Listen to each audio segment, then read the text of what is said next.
Hopefully I've got something very interesting for you to look at today. You know that fitness trackers generally look very much like fitness trackers. You've got your Fitbit HR of old, your Fitbit Charge 2, your Garmin Vivo Smart HR Plus, which is my current favourite and my recommended one if you like. But Withings have brought out a range of watches that also track fitness. This is their first one that has an HR tracker, an HR optical sensor built into it. And I've got one here for you to look at, and I'm going to tell you a little bit about it, having used it for a couple of days, and maybe even I'll compare it when necessary to my Garmin Fenix 3 HR, which is the benchmark for running watches, and that's what I really use it for, running. Now, of course, the initial big bonus of this particular watch here is that it's got an analog face, and a lot of people are put off by fitness trackers because they look like big plastic fitness trackers or whatever. This looks like a conventional watch. It comes in a 40mm version, which is this, and a 36mm version, which will be slightly smaller bezel, and an alternate. You can either have a white face or the black face that you've got here. If I hold the face up to the camera a little bit so you can see a little bit more of it, you can see that it's very classy and simplistic in its design. The dial at the bottom is set currently to count steps towards your daily goal, and then you've got a single button on the side here which activates a digital display up top, which gives you the date, the time, heart rate, steps, and you can choose what information you have, distance traveled or don't have, via the app on that watch.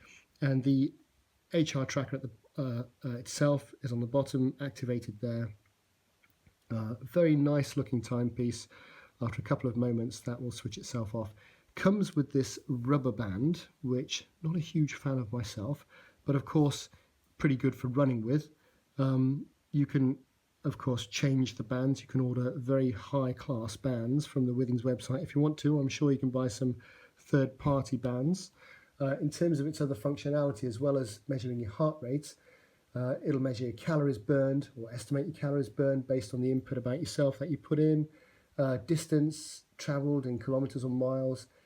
It has got incoming call alerts, text alerts and event notifications. Does that via a simple buzz on your wrist. You can of course change your goals as you move through the app and as you set new goals and new demands for yourself. It's water resistant to 50 meters, which is great because it means you can take it in the shower. It means you don't have to worry about rain or sweat. Its battery life is apparently up to 25 days, which is incredible, and that's exactly what you want for something like this. So you don't have to keep charging it, and you can just every now and then give it a bit of a top up and you'll be absolutely fine.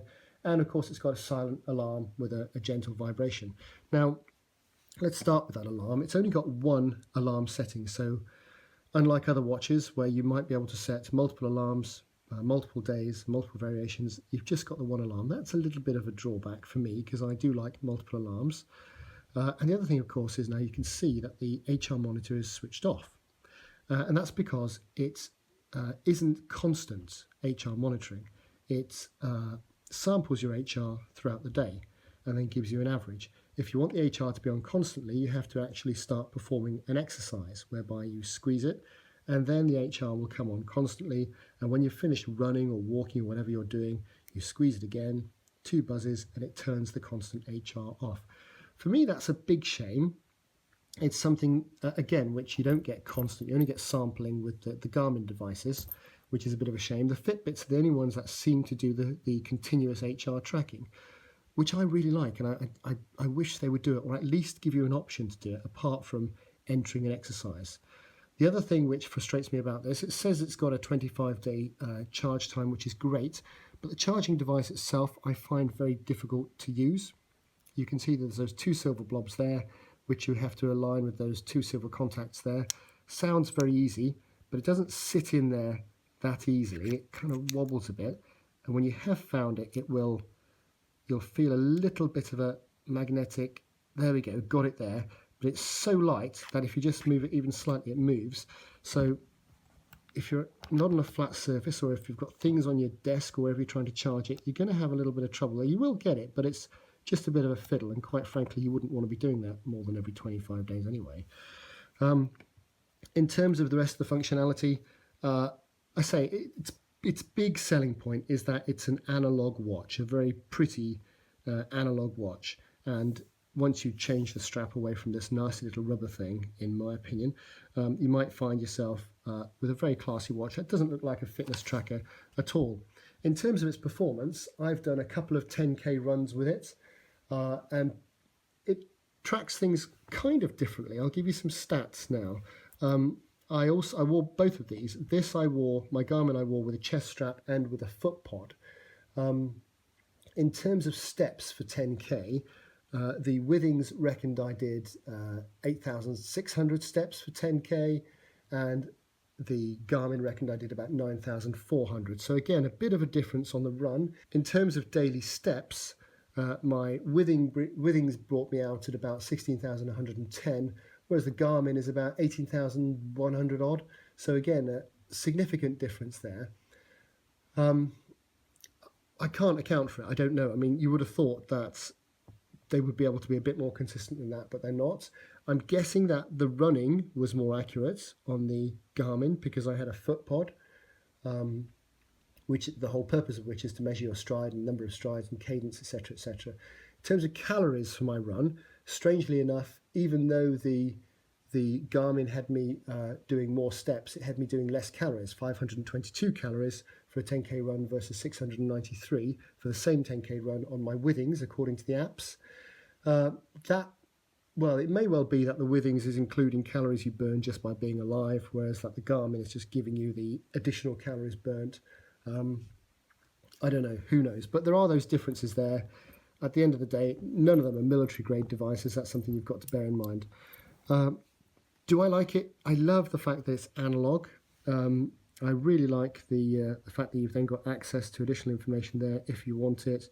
But if you don't, it just remains an ordinary watch, which is really nice and nice to look at. Unlike this, which is just very clearly a big, sporty, beefy watch, which again, you might like that kind of look too. Or a tracker like your Fitbit or like your Vivo Smart. This just looks like a nice watch.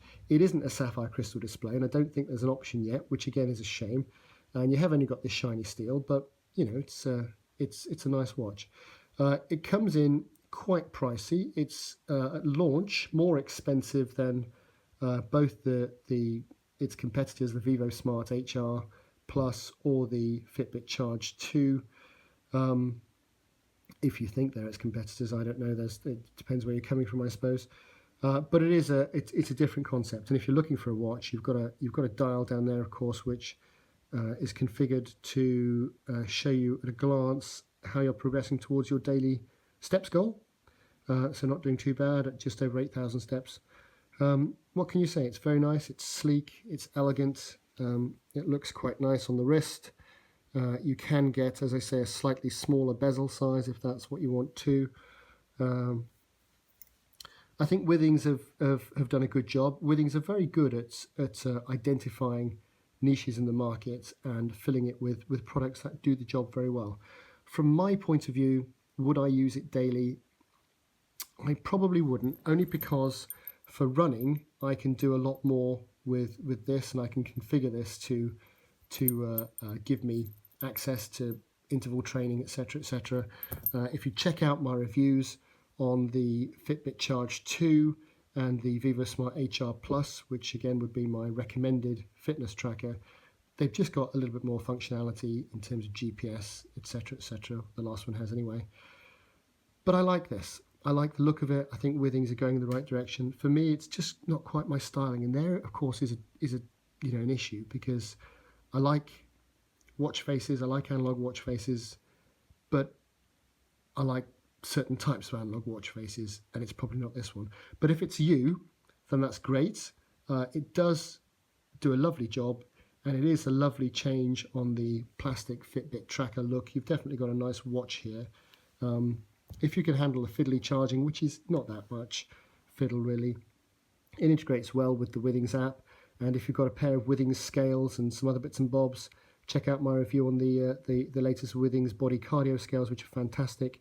If you've got that, or even if you've got the HR monitor and other Withings kit, then maybe that's the device for you. It is a lovely device. It does look nice. It does do its job very, very well. And if you think that's what you need, then I recommend you get it and enjoy it. Let me know what you think in the comments below. Please subscribe. Please give it a thumbs up. Both those two things make a great difference. And as ever, I hope it's made a difference. Thank you very much for looking.